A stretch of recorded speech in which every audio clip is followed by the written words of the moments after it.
Salut les devins, c'est Saikyo. On vient d'avoir de nouveaux spoilers confirmés, je répète bien confirmés, concernant l'épisode 95 de Dragon Ball Super. Ça veut dire que ce dimanche 11, on aura l'épisode 94, et la semaine d'après, le dimanche 18 juin bien sûr, on aura l'épisode 95. Je préfère préciser ça parce que quand je fais mes vidéos spoilers, il y en a beaucoup qui croient qu'il n'y aura pas d'épisode dans cette semaine-là, tout simplement parce que j'ai beaucoup d'avance dans les spoilers que je vous propose. Je vous parle des spoilers dans 2 semaines, dans 3 semaines, et certains pensent que du coup, la semaine en cours, il n'y aura pas d'épisode. Je vous rassure, il n'y a pas de pause pour le moment dans Dragon Ball Super. Il y aura bien un épisode chaque semaine pendant un bon moment. Mais moi, l'épisode dont je vais vous parler aujourd'hui, c'est celui qui sortira le dimanche 18 juin 2017. Alors on a déjà eu 2 spoilers qui sont sortis sur ça. Les premiers n'étaient pas confirmés et pour le moment, on ne sait pas vraiment. Il y a des sources qui disent que c'est vrai, d'autres qui disent que c'est faux. Et en toute logique, je vous proposerai demain, c'est-à-dire le vendredi 9 juin, une vidéo pour mettre au clair tout ce qui était vrai, tout ce qui était faux dans les spoilers qui nous sont sortis, tout ce qui est réellement confirmé, tout ce qui a été démenti, parce que il y a des gars aussi de la Toei Animation, si je dis pas de bêtises, qui ont fait des tweets pour démentir certains spoilers et tout ça. Du coup, je ferai une vidéo de clarification pour que pour vous tout soit bon et clair, et comme ça vous vous mettez pas de fausses idées en tête et tout est bon. Mais là, ce que je vous propose aujourd'hui, c'est à 100% fiable. Ça provient du magazine japonais Weekly Shonen Jump. Ça a été scanné sur Twitter par Yonkou Prod et ça a été traduit en anglais par Ken Xero. Alors pour ceux qui ont suivi un petit peu mon actualité, ma panne de PC, problèmes de santé, tout ça, vous savez que je manque de temps et de moyens techniques, mon ordi, tout ça, mes fichiers habituels, pour pouvoir travailler autant que je voudrais mes vidéos. C'est pour ça que je vais vous afficher la traduction en anglais des spoilers, justement, de la part de Ken Xero, et je vais vous faire une traduction live durant cette vidéo-là, donc qui vous sera traduit en français par moi-même, comme je l'ai fait dans quelques-unes de mes vidéos récentes. Ça a très bien fonctionné aussi. Mais ne vous inquiétez pas, dès que ça sera un petit peu arrangé de mon côté, je vous proposerai des traductions affichées en français, tout ça, comme avant, ça n'a pas changé, c'est juste temporaire. Alors, il est écrit en haut à gauche, là où vous voyez écrit EP 95, donc épisode 95, le titre est « Méchant, le plus mauvais, Freezer fait un carnage ». Alors juste en dessous en orange, il y a écrit que Goku et les autres, donc je suppose la Team Z, tombent dans une embuscade, donc je suppose qu'ils sont prêts au piège. Et ensuite il est écrit « Pendant ce temps, Freezer fait un massacre, Goku va... » 3 petits points, point d'interrogation et d'exclamation. Juste en dessous en noir, il y a écrit que Goku a recruté Freezer pour être le 10e combattant guerrier pour le tournoi du pouvoir. Cependant, ces deux-là, c'est-à-dire Goku et Freezer, se font attaquer par des ennemis venant de l'univers 9. Ensuite, il est aussi écrit « Contre cette armée d'assassins, Freezer se transforme dans sa forme Golden et se bat, mais... » 3 petits points, point d'interrogation et d'exclamation. Alors, juste à droite, vous avez un petit paragraphe là où il est écrit Univers 9. Donc, le dieu de l'univers 9, Sidra, a fait en sorte, enfin le mot qui est utilisé en anglais est plus fort que ça. Ce serait un petit peu comme à déclencher, ou... c'est pas comme s'il avait obligé, c'est un peu comme s'il a poussé en fait, Ro, le Kaioshin de l'univers 9, vous les voyez tous les deux, hein. En bas, celui qui a la tête de nain, c'est Sidra, et bien sûr le Kaioshin à gauche qui a une tête un petit peu salace. Donc, Sidra, le Akaishin de l'univers 9, a poussé Ro, ou Ru, un peu comme vous voulez, à envoyer des assassins. Tout à droite, il nous est écrit là où l'on voit Golden Freezer. Freezer massacre les assassins de l'univers 9, et en dessous, vous voyez les 2 petits Zeno, et il y est écrit « Cette semaine, Zeno ». Zeno est écrit au singulier, bon, pourquoi pas. Et il nous est dit ensuite en blanc « L'arène du tournoi est complète, donc elle est faite, elle est finie. » Celle que le Daishinkan était en train de créer. L'arène de combat, là où le tournoi du pouvoir va avoir lieu, dans le monde du vide, est finalement terminée. À la fois le Zeno du présent et le Zeno du futur adorent ce qu'est devenu l'arène. Alors les devins, mes réactions à chaud sur ça, voilà, le petit débrief comme d'habitude. C'est déjà, bon, au niveau des visuels, on n'a rien de nouveau, hein. On a des concepts art de Freezer et tout ça qui sont très sympas. D'ailleurs, celui de droite, ça ressemble vraiment plus au style de Toriyama que celui du style de la Toei, vous pouvez comparer, hein. Regardez le Golden Freezer qui est à droite, qui se tient debout, et celui qui sourit. Je ne sais pas si vous le voyez, mais on voit que le regard, le sourire et tout ça correspond plus au style Toriyama. Je sais pas si ça provient de lui, mais en tout cas ça en a tout l'air. Tandis que toutes les images qu'on a à gauche, la grosse tête de Golden Freezer, les Kaioshin, le Sidra et tout ça, ça ressemble vraiment au style des animateurs dessinateurs de la Toei. Sachant que en plus le Golden Freezer qu'on a à droite ressemble énormément à un artwork qu'on avait eu il y a plusieurs mois en arrière. J'avais même pas encore ma chaîne YouTube qui était ouverte et créée. C'était à l'époque de l'arc Fukatsu no F. Bon, sinon, pour le moment, je vais pas du tout rentrer dans les comparaisons avec les spoils confirmés, non confirmés. J'en parlerai demain. On fera vraiment le point, le débrief sur ce qui était vrai ou pas. Mais par contre, je vous ai proposé sur la chaîne, il y a quelques jours en arrière, une vidéo avec des spoils confirmés justement sur cet épisode 95 et on se rend compte que c'est à peu près la même chose qui nous est dite. Sauf que on nous avait raconté que Goku est trop occupé à couvrir les arrières de Freezer pour l'arrêter. Et je pense que ça commence à prendre un petit peu plus du sens. Parce que moi, la question que je me posais réellement, c'est pourquoi Goku aurait besoin de couvrir les arrières de Freezer, sachant que Golden Freezer, il est ultra puissant, il est pas au niveau d'un Végéto Blue ou d'un Beerus ou quoi que ce soit, mais quand même, Golden Freezer c'est du très très lourd. et les assassins à Sidra, ils ont intérêt d'être surpuissants s'ils veulent faire quelque chose. Mais il y a fort à parier que ces assassins-là, qui proviennent de l'univers 9, sont beaucoup moins forts que le trio du danger, la Bergamo et compagnie. Donc je pense qu'ils vont pas vraiment être une énorme menace pour Freezer. Peut-être, vu leur design, on l'a vu en preview d'épisode 94, qu'ils vont avoir des pouvoirs un petit peu particuliers, mais en tout cas, une chose qui nous est confirmée par ces spoilers-là, c'est que l'intrigue avec les assassins va durer au moins 2 épisodes. Ça va démarrer en épisode 94, en fin de semaine, ce dimanche 11 juin, et je pense que ça arrivera plus, les assassins et tout ça, enfin, vous voyez, dans le dernier tiers de l'épisode, pour mettre en place les assassins qui arrivent et tout ça, qui font péter 2-3 trucs, et que le gros du combat aura lieu justement en épisode 95, et qui devrait se dénouer en épisode 95. Je vois pas trop l'utilité de faire durer autant ce combat-là. Surtout si vous voulez nous montrer que Freezer est sauvage et qu'il tue comme ça et tout ça, qu'on veut vraiment nous montrer du bon Freezer, je pense qu'il faut pas faire traîner, il faut montrer que il a été sans pitié, il les a tous défoncés, massacrés littéralement. Je pense que c'est ça le mieux, parce que si on nous fait tout un titre, nous dire qu'il est méchant, qu'il part faire un massacre le plus mauvais de tous, et qu'au final il accorde certains la survie ou il les fait traîner, non, il faudrait traîner avec Goku pour savourer sa victoire, mais pas avec des inconnus. Et sinon, justement, pour cette phrase dans laquelle Goku est occupé, on a vu là, on nous a dit Goku va 3 petits points, etc. Si on combine les 2 sessions de spoilers confirmées que l'on a eues, on peut en comprendre alors que Freezer va foncer au combat, mais que Goku ne va pas pouvoir arrêter Freezer en fait. Je pense que Goku va vouloir épargner les vies de ces personnes-là, de ces assassins, faire en sorte de les foutre KO et rien de plus, mais que Freezer va sauvagement les tuer, et que Goku va être occupé. Vous allez me dire avec quoi? Probablement avec tous les dégâts collatéraux, toutes les boules de ki que va envoyer Freezer dans tous les sens en se préoccupant de rien. Les contre-attaques aussi des assassins qui vont tirer à vue sans en avoir rien à foutre de protéger les mortels ou quoi que ce soit. Et en plus, je pense justement comme Golden, Freezer est si surpuissant comme je vous le disais, Goku n'a pas vraiment besoin de protéger ses arrières.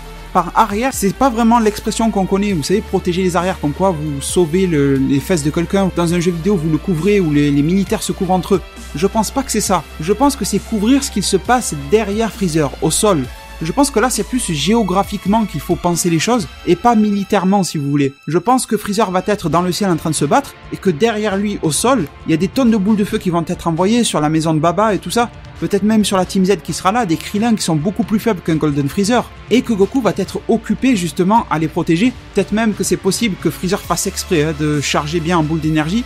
Si des fois il peut en tuer 2-3 dans le lot, ça l'arrangera. Donc je pense vraiment que Goku va avoir les mêmes prises à protéger toutes les personnes qu'il connaît ou qu'il aime même. Une intervention de la Team Z pour moi est largement envisageable. Vous voyez qu'il y a tout qui est en train de péter. Je vois pas des gars comme Piccolo, Vegeta rester immobiles ou même Gohan. Et même les plus faibles, comme Tenshinhan et Krillin, je les vois vite aller à la bataille. Et je pense que ce mais qui nous est montré, ça doit avoir un rapport justement avec les plans que sont en train de concocter Sidra et le Kitera, le Hakaishin de l'univers 4. Et sans parler des spoilers non confirmés, parce que pour ceux qui n'en ont pas entendu parler, il y a des spoilers non confirmés qui disent que Kitera va vouloir recruter Freezer dans son équipe. Mais ça, on n'en est pas sûr, la source n'est pas encore fiable.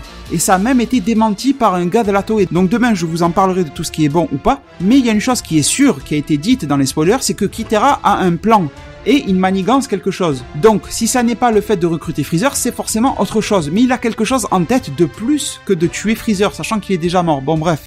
En plus, on a vu que Kitera est très manipulateur, il fait en sorte d'envoyer Sidra. D'ailleurs, je me pose la question, pourquoi est-ce que Sidra n'a pas envoyé les assassins lui-même? Il a demandé à Ro. Est-ce que Sidra n'a aucune connaissance des mortels et que finalement Ro aurait la connaissance de ces assassins-là? Mais comme je vous l'ai dit, c'est la 3e fois que je le dis ici, ça me fait bizarre que la team de l'univers 9 arrive à se trouver au moins 10 assassins, parce qu'on les a vus, on a vu 10 ombres qui viennent attaquer Goku et Freezer dans la preview d'épisode 94, mais qu'ils n'arrivent pas à se trouver 10 membres pour le tournoi du pouvoir. Et on l'a déjà dit, assassin et combattant pour le tournoi du pouvoir, c'est pas la même chose, mais quand vous êtes à court de combattants, c'est mieux que rien. Et bizarrement, là d'un coup, ils y arrivent. À la limite, mais là je sais déjà d'avance que je vais trop loin, mais je vous donne l'idée, parce que voilà, c'est le but de vous donner mes réactions à chaud. Ça aurait été cool de nous dire que justement Ro avait mis la main sur une bande de 10 combattants, qu'il avait prévu de les tester vite fait, quelque chose comme ça, pour en récupérer 7 et compléter l'équipe avec les 3 membres du trio du danger, Bergamo, les loups et tout ça, mais qu'au final, dans l'urgence, Ro va envoyer les 10 sur Terre, qu'ils vont tous ou presque se faire tuer par Freezer, et que l'équipe de l'univers 9, au final, ne va pas être complète aussi. Ça pourrait être intéressant comme tournure. Ça fera en sorte que les assassins soient inclus au tournoi du pouvoir et qu'ils ne soient pas sortis bizarrement comme ça d'un claquement de doigts bête. Voilà, ça pourrait s'imbriquer, mais je pense que la animation ne réfléchira pas forcément à ça. Je pense qu'ils vont faire l'erreur de nous montrer les 10 assassins se faire tuer lamentablement, sans faire mention en fait de l'idée comme quoi ils auraient pu participer au tournoi, et sans penser que ça pourrait être un petit peu incohérent sur les bords. Et sinon, la dernière partie de ces spoilers là qu'on va s'analyser à chaud ensemble, les devins, c'est bon, pas à droite, là où il y a écrit Freezer massacre les assassins, on a compris qu'il allait le faire. c'est bien sûr en bas les Zeno. Enfin, en épisode 95, l'arène du tournoi sera complète. Pour ceux qui se le demandent, le début du tournoi, c'est confirmé 100% officiel, sera pour l'épisode 97. Mais déjà, on va pouvoir apprécier de voir cette fameuse arène complète. On a déjà vu, ça a déjà été montré dans le V-Jump à quoi elle ressemble. Mais moi, ce qui m'intéresse, c'est deux choses. Déjà, il nous est répété encore une fois qu'elle est dans le monde du vide. Et je pense, encore une fois, peu importe les spoilers, peu importe ce qui est raconté dans les spoilers, que ce monde du vide a une importance cruciale dans ce tournoi, qu'on a tendance à l'oublier, parce que voilà, ils nous mettent du freezer, du machin, des topos, des jirènes. Mais je pense que la clé quasiment de ce tournoi-là est dans le monde du vide. Je pense qu'il y a un lien important avec ça. En gros, pour moi, je pense que le monde du vide servira à deux choses.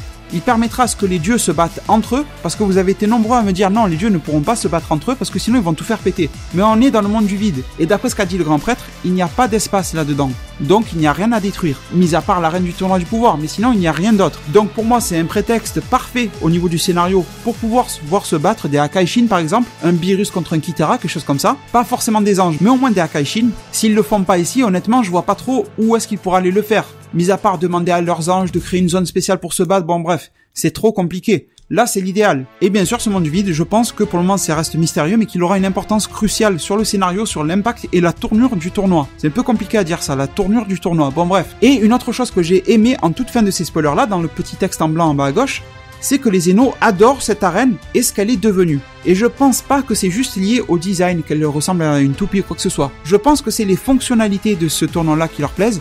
Je pense que c'est par exemple la taille gigantesque de la zone de combat, mais aussi des particularités, comme le fait que ça tourne, comme le fait que cette petite lune qu'il y a au-dessus, si vous arrivez à vous rappeler de l'arène en tête, il y a une sorte de mini-lune bizarre qui est accrochée au-dessus. Tout ça doit être lié, le pilier au milieu. Je pense qu'il y a forcément une notion de temps qui s'écoule, qui va faire que, par exemple, les couches de l'arène vont s'enlever une par une. Sachant que le tournoi, en temps divin, va durer 100 ticks ou 100 ticks, ça, il y a un S à la fin, bon, je sais pas comment ils l'ont prononcé. On pourrait alors justement imaginer que cette arène tourne et que pendant qu'elle tourne, des couches de l'arène s'enlèvent, donc 100 couches pour correspondre à 100 ticks, et quand il n'y aura plus de couches, eh bien, tout le monde va tomber dans le monde du vide. Les devins, je m'arrête un instant pour vous parler parce que là je viens de faire une erreur un instant, du coup j'ai réenregistré ce passage pour remettre au clair sur cette histoire de 100 ticks et de 100 couches.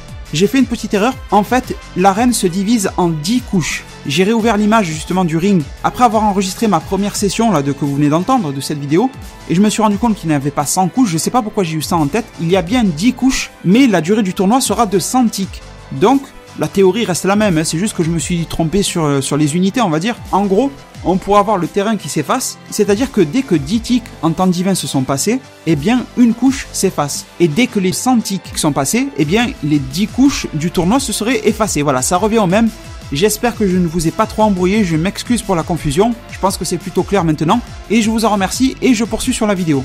Et là où ça serait cruel, c'est que le Daishinkan et les Zeno se soient foutus complètement de la gueule de tous les dieux inférieurs, les Akaishin, et qu'ils se soient foutus de la gueule des mortels, en leur faisant croire que le tournoi allait leur permettre d'invoquer, de se sauver, tout ça, mais qu'au final personne n'en ressortira vivant, et que les couches de l'arène tombent complètement, et que tout le monde va crever dans la finalité du truc, et qu'ils sont obligés de s'entretuer pour pas grand chose. Et ça pourrait faire dégénérer complètement le tournoi. Mais bien sûr, faudrait que les mortels et les dieux ne s'en rendent pas compte de suite, voilà. Faudrait qu'il y ait un truc comme ça qui soit tourné, ça pourrait être sympa. Du coup les devins, je pense vraiment que j'ai fait le tour de cette vidéo de réaction à chaud, je vous ai même fait une petite prédiction concernant les fameuses 100 couches du tournoi qui pourraient s'effacer. Donc on va dire que c'était presque une vidéo 2 en 1, et du coup je vous remercie énormément de m'avoir suivi et écouté durant cette vidéo là, et je me permets alors de vous laisser sur ces mots. Prenez tout soin de votre futur. Le meilleur moyen d'y arriver, c'est de vous abonner à ma chaîne, de la partager, de la liker et la commenter un maximum de fois pour que notre communauté puisse se développer le plus possible sur YouTube. Merci beaucoup et à plus pour de prochains arts divinatoires.